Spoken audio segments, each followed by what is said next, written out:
વિદ્યાર્થીઓ અમેરિકા જાય છે એમના સપનાને લઈને. એમાંથી ઘણા વિદ્યાર્થીઓ પોતાના પરિવારના ઘર, જમીન, જ્વેલરી આ બધી વસ્તુ ગીરવે રાખી કરોડોની લોન લે છે ફક્ત એટલા માટે કે અભ્યાસ પછી ત્યાં કામ કરી પોતાની કારકિર્દી બનાવી શકે. એટલે અહીંયા વાત એ છે કે જો આ બિલ પસાર થયું છે, બિલને લઈને શું ત્યાંની પરિસ્થિતિ છે, શું વિચારવામાં આવી રહ્યું છે, ત્યાંના લોકો માટે શું એવો સારો વિચાર કે જેના કારણે આ થોડુંક આપણા માટે અઘરું થઈ શકે. અને જો ઓપીટી બંધ થશે તો આ બધા વિદ્યાર્થીઓ માટે રસ્તો કયો છે? શું તેઓ ભારત પરત આવી અને ફરીથી એક નવી શરૂઆત કરવી પડશે કે પછી અન્ય દેશો ઓપ્શન તરીકે જેમ કે કેનેડા, ઓસ્ટ્રેલિયા, યુકે આ બધા નવા વિકલ્પ બનશે? આ જ સવાલની સાથે કરીશું મહામંથનનો આ બીજો મુદ્દો.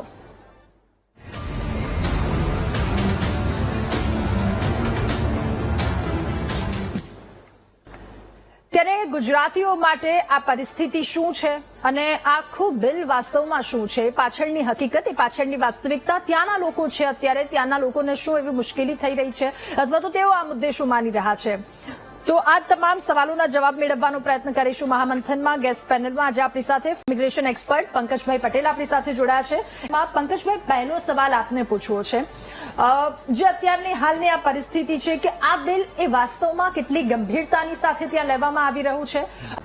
આ બિલ જે છે એ રિટ્રોક્ટિવ ઇફેક્ટથી એ લોકો ઇમ્પ્લિમેન્ટ કરે છે કે હવેથી જે સ્ટુડન્ટ જઈ રહ્યા છે એના ઉપર ઇમ્પ્લિમેન્ટ કરે છે. હવે સપોઝ એ લોકો રિટ્રોક્ટિવ ઇફેક્ટથી કરે કે જે પણ સ્ટુડન્ટ એજ્યુકેશન પૂરું કરે છે અને ત્યારબાદ એને જે છે એ આ ટ્રેનિંગ્સ જે કંપનીઓ ઓફર કરતી હોય છે નથી મળતી, then it's going to be a big problem. બહુ જ મોટો પ્રોબ્લેમ થઈ જશે. કારણ કે નોર્મલી જે સ્ટુડન્ટ્સ અહીંથી જતા હોય છે, માસ્ટર્સ કરવા માટે જતા હોય છે, 2 years માસ્ટર કરતા હોય છે અને પછી 3 વર્ષની એ લોકો જે છે આ ટ્રેનિંગ લેતા હોય છે.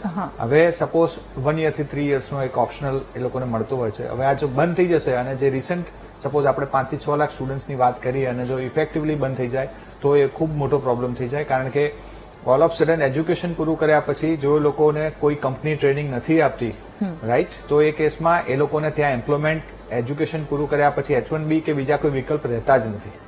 અને સપોઝ એવું થાય છે કે એ લોકો હવે પછી જે સ્ટુડન્ટ્સ જઈ રહ્યા છે એના માટે કરશે તો એક કન્ડિશન રહેશે કે હવે જે પણ સ્ટુડન્ટ્સ ફોરેન USA જઈ રહ્યા છે એ વિચારીને એમનો ઓપ્શન્સ વિચારશે કે ત્યાં જવું કે USA ની જગ્યાએ કેનેડા જવું, ઓસ્ટ્રેલિયા, યુકે, ન્યુઝીલેન્ડ જવું એ વિચારશે.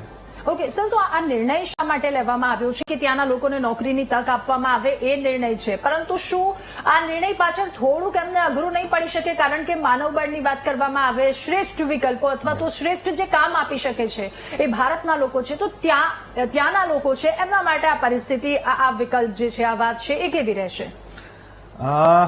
સૌથી પહેલા આપણે જો સ્પેસિફિક સેક્ટર વાઇઝ વાત કરીએ તો આઈટી સેક્ટરની અંદર જે છે આપણું we are the world leader in that. તો એ કેસમાં એવું થશે કે જે છે એ લોકોની વર્કફોર્સ જે નીડ છે બેઝિક H1B નો સૌથી વધારે કેન્ડિડેટ્સ ફોરેન જતા હોય છે, તો એ સૌથી મોટું સેક્ટર છે કે જ્યાંથી ઇફેક્ટ સૌથી વધારે ખરાબ થશે. એટલે સપોઝ એ લોકો આ કોલ લે છે કે આગળ IT sector point of view જો આપણે વિચારીએ તો એ સૌથી મોટો પ્રોબ્લેમ ક્રિએટ થશે. ઓકે,